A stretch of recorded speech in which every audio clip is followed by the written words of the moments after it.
సూర్యాపేట జిల్లా హుజూర్ నగర్ నియోజకవర్గంలో నీటిపారుదల మరియు పౌర సరఫరాల శాఖ మంత్రి ఉత్తమ్ కుమార్ రెడ్డి హుజూర్ నగర్లోని లచ్చిమల్ల నాగేశ్వరరావు చౌక ధరల దుకాణాన్ని పరిశీలించారు. రేషన్ డీలర్ల సమస్యలను అడిగి తెలుసుకున్నారు. ఈ సందర్భంగా వారు మాట్లాడుతూ రైస్ మిల్లర్ దగ్గర ఉన్న రేషన్ను ప్రభుత్వం స్వాధీనం చేసుకుంటుందని, గత ప్రభుత్వంలో దళారులు రేషన్ బియ్యం కొనుగోలు చేసి మరల ప్రభుత్వానికే అమ్మి అవినీతికి పాల్పడ్డారని అన్నారు.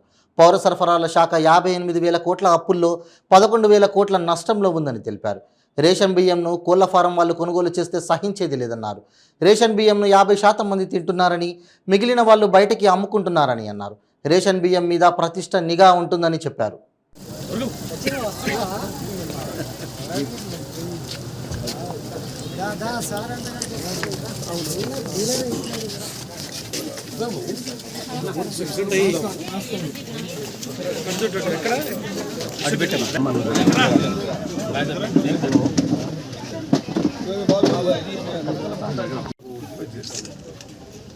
మేము గత వాళ్ళు నాకు కాదు అడగలుగా ఇష్టం నాకు మరీ ఇష్టం కాబట్టి నేను 2 కోట్లు ఇస్తాను.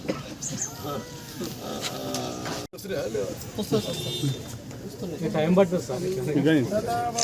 ముందు అసలు నువ్వు రా అమ్మా మాట్లాడదు.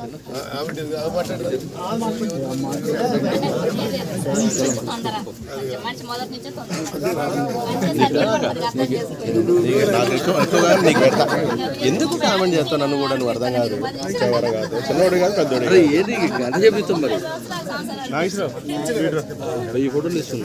ఏదైనా ఇస్తున్నారు మరి నువ్వు తీసుకుంటాను తెంగేసి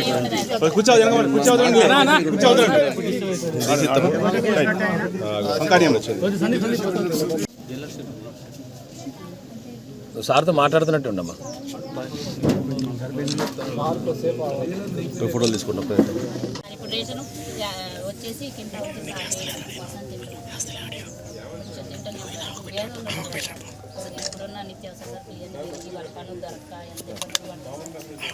నిన్న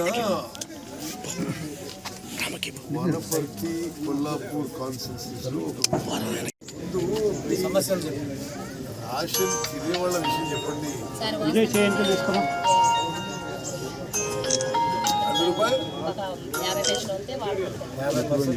50% తింటారు.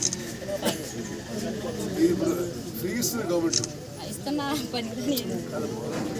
ఫ్రీ ఇస్తున్నారు, రూపాయలు ఇస్తున్నారు. రూపాయలు కూడా కాదు, ఫ్రీ ఇస్తున్నారు. ఎన్ని కిలోలు ఇస్తున్నారు? 6 కిలోలు.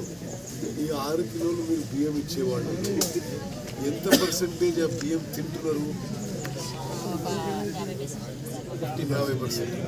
ఆ తత్తిమ 50% ఏం చేస్తారు? కోళ్ళలు ఇస్తారు.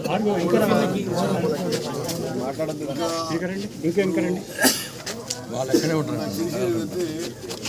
కొంతమంది మొత్తం రేషన్ డీలర్లకి చేసి వాళ్ళు మళ్ళీ ప్రాజెక్ట్ చేసి మళ్ళీ ప్రొక్యూర్మెంట్ పెడుతున్నారు.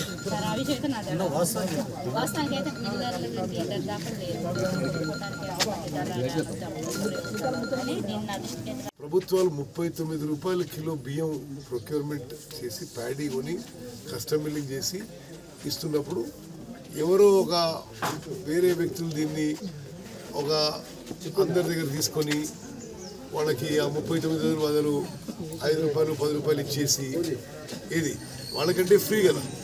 వాళ్ళు కొన్ని చోట్ల 5 రూపాయలు, కొన్ని చోట్ల 10 రూపాయలకి ఇచ్చేసి ఆ బియ్యం మొత్తం కలెక్ట్ చేసుకొని ఇది ఒక మాఫియా టైప్, ఇది రైస్ మాఫియా టైప్. ఇది ఈ ప్రభుత్వం సహించబోదు. చాలా కఠినమైన చర్యలు తీసుకుంటాము.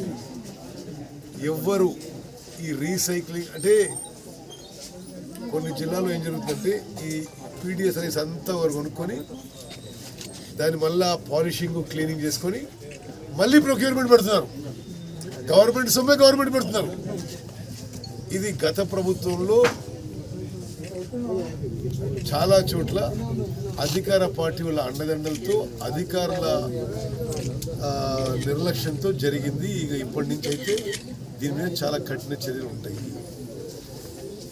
కొన్ని ఒక మాఫియా నడుస్తుంది. ఇప్పుడు ప్రభుత్వము ఈ బియ్యంని 39 రూపాయలకి పర్ కిలో కొనుగోలు చేస్తున్నారు. అది ఇప్పుడు ఈ రేషన్ డీలర్ చెప్పినట్టుగా సగం మంది తింటున్నారు, సగం మంది తినడం లేదు. ఆ సగం మంది దానికి కోళ్ల ఫారాలకి, బీర్ కంపెనీలకి, మిల్లర్ల రీసైక్లింగ్కి జరుగుతున్నది. రేషన్ రైసు ఎవరైనా సరే రీసైక్లింగ్కి పాల్పడితే కఠినమైన చర్యలు ఉంటాయని చెప్పి నేను హెచ్చరిస్తున్నాను. ఇది చాలా టీఆర్ఎస్ ప్రభుత్వం అధికారంలో వచ్చిన నెల అప్పు 3,300 కోట్లు. ప్రతి ఏటా రాష్ట్ర ప్రభుత్వం కొంత అమౌంట్ ఇవ్వాలి ఈ రైస్ సబ్సిడీ కింద. ఈ 39 రూపాయల కిలో కొని ఫ్రీగా ఇవ్వడానికి ఆ సబ్సిడీ అమౌంట్, ఆ అమౌంట్ ఇవ్వక రైతుల నుంచి ప్యాడీ ప్రొక్యూర్మెంట్ సెంట్రల్ గవర్నమెంట్ ఇవ్వాలి, వాళ్ళు ఇవ్వక ఇప్పుడు సివిల్ సప్లైస్ కార్పొరేషన్ అప్పు 56,000 కోట్లు అయింది. అసలు కార్పొరేషన్ ఇక ముందు నడిపేయడానికే ప్రమాదకర పరిస్థితులు పడ్డది. 56,000 కోట్లే కాకుండా ఇప్పుడు ప్యాడీ ప్రొక్యూర్మెంట్ చేసి మిల్లర్ల దగ్గర పెట్టింది రాష్ట్ర వ్యాప్తంగా కార్పొరేషన్. ఏ గ్యారంటీ, ఏ బ్యాంక్ గ్యారంటీ, ఏ సెక్యూరిటీ లేకుండా 22,000 కోట్ల స్టాకు విలువైన ప్యాడీని మిల్లర్ల దగ్గర సివిల్ సప్లైస్ కార్పొరేషన్ పెట్టింది. అది కాకుండా 50,000 కోట్లు. మళ్ళీ కార్పొరేషన్ ఇప్పుడు 11,000 కోట్ల నష్టాల్లో ఉంది. గత టీఆర్ఎస్ ప్రభుత్వం చేసిన నిర్వాహకం వల్ల ప్రతి ఏటా సివిల్ సప్లైస్ కార్పొరేషన్ కట్టాల్సింది 3,000 కోట్ల ఇంట్రెస్టే. అంటే ఎంత అసమర్థతగా నడిపించిండ్రో, ఎంత ఒక రాజకీయ దురుద్దేశంతో నడిపించిందంటే ఇక్కడ స్టాక్ పెట్టుకోవడానికి సరైన స్థలం లేదు, ఉన్న స్టాక్ ఖరాబ్ అవుతుంది. కర్ణాటక, తమిళనాడు ప్రభుత్వాలు కొనుగోలు చేస్తామంటే అక్కడ కాంగ్రెస్, అక్కడ డిఎంకే ప్రభుత్వాలకు ఏమంచి పేరు వస్తానో, ఇక్కడ స్టాకు గోడౌన్లో మురిగిపోయినా సరే వాళ్ళు అమ్మడానికి నిరాకరించిన టీఆర్ఎస్ ప్రభుత్వం. మేము ఒకటి స్టాకు పొజిషన్ ఖరాబ్ అవుతుంది. అదేవిధంగా మరి మిల్లర్లు, మీరు మీ కస్టమ్ మిల్లింగ్కి ప్యాడీ ఇచ్చినాము, చాలా టైం అయిపోయింది, మీరు ప్యాడీ అన్నా వాపస్ ఇవ్వండి, లేకపోతే మీరు బియ్యం అన్నా ఇవ్వండి, లేకపోతే మీరు పైసల్లో కట్టండి, దాని రీప్లేస్మెంట్ కాస్ట్ అని అదే త్వరలో మేము అందరికీ ఏదో ఒక సిస్టమ్ దేబోతున్నాం. మొత్తం సిస్టమ్ క్లీనప్ చేయడానికి మీరు ప్యాడీ అన్నా, రైస్ అన్నా, పైసలన్నా ఏదో ఒకటి మీరు ఇమీడియట్గా చేయాలి. ఇదంతా ఇప్పుడున్న స్టాక్స్ స్టోరేజ్ స్పేస్ లేక స్టోరేజ్ ఖరాబ్ అయిపోయి ఆ ఇంట్రెస్ట్ బర్డెన్ కార్పొరేషన్ పడి వేరే రాష్ట్రాలకి బయట అమ్మకాడడానికి ఒక రాజకీయ దురుద్దేశంతో నిర్ణయం తీసుకోలేక ఇప్పుడు అవన్నీ సిస్టమ్ మొత్తాన్ని క్లీనప్ చేయబోతున్నాము. సార్, గత ఖరీఫ్ ధాన్యాన్ని గత ప్రభుత్వం ఆ ప్రక్రియ పూర్తి కాలేదు. అది ఎప్పుడు చేసినా వేరే రాష్ట్రాలకు అమ్మినా, ఓపెన్ మార్కెట్ అమ్మినా ఏదైనా పారదర్శకమైన మెథడ్ ద్వారా అంటే ఇప్పుడు పాత చర్చించి ఫైనలైజ్ చేస్తున్నాము. మీరు ఒకటే చెప్పగలుగుతుంది, ఈ సివిల్ సప్లై సిస్టమ్ మొత్తం ఓకే టీఆర్ఎస్ నిర్లక్ష్యం వల్ల, నిర్వాహకం వల్ల, అసమర్థత వల్ల ఒక కొలాప్స్ పరిస్థితి వచ్చింది.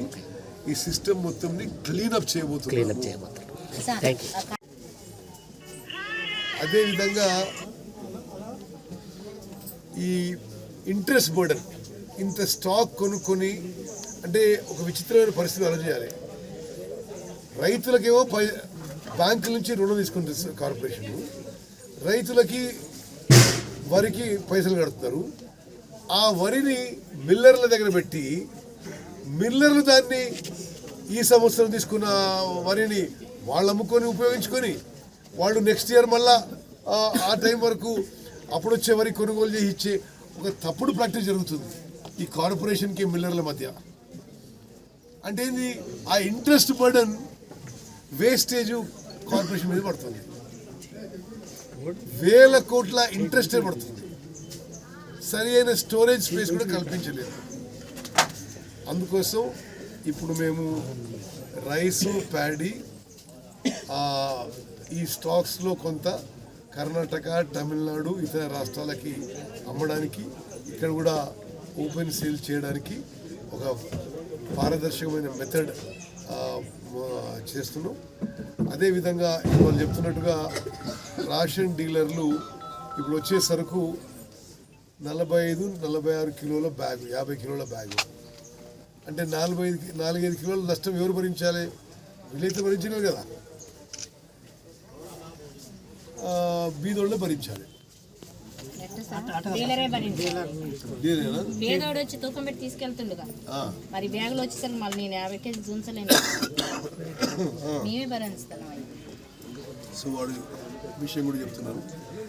ఇది ఈ మొత్తం వ్యవస్థ, ఈ మొత్తం టీఆర్ఎస్ ప్రభుత్వంలో 10 ఏళ్ల పాటు భూమిపోయే పరిస్థితి వచ్చింది. ఇదేంటిది, ఈ రేషన్ బియ్యం వ్యవస్థ కానీ, ఈ ప్యాడీ ప్రొక్యూర్మెంట్ వ్యవస్థ కానీ, సివిల్ సప్లైస్ డిపార్ట్మెంట్లో ఉన్న ఈ విషయాలని, ఈ వ్యవస్థని మెరుగుపరిచే విధంగా మా ప్రభుత్వం చర్యలు తీసుకుంటుంది చెప్పి మనం సార్ ఇప్పుడు మెల్లల